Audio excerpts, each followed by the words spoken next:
ایک بچہ 10 روپے لے کر پلاؤ والے کے پاس آیا۔ ریڑھی پہ ٹھہرے ہوئے لڑکے نے چاول دینے سے انکار کر دیا۔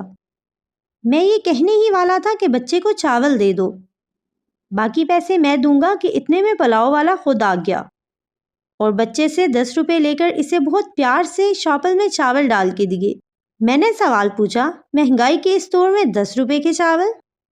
کہنے لگا، بچوں کے لیے کیسی مہنگائی، بچے تو بچے ہی ہوتے ہیں، میرے پاس 5 روپے لے کر بھی آتے ہیں اور میں ان بچوں کو بھی انکار نہیں کرتا، جبکہ 5 روپے تو صرف شاپر اور سلاد کے بھی نہیں، لیکن ہر جگہ منافع نہیں دیکھا جاتا۔ میں چھوٹی چھوٹی چکن کی بوٹیاں بھی دیگ میں ڈالتا ہوں اور وہ ان بچوں کے لیے ہی ہوتی ہیں جو 5 یا 10 روپے لے کر آتے ہیں۔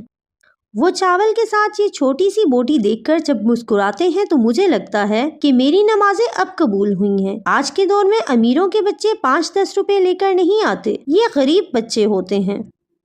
یہ میرے سوال کا جواب کم اور انسانیت کا درس زیادہ تھا، یہ محبت کا خاص جذبہ، یہ بچوں سے محبت یا غریبوں کا احساس۔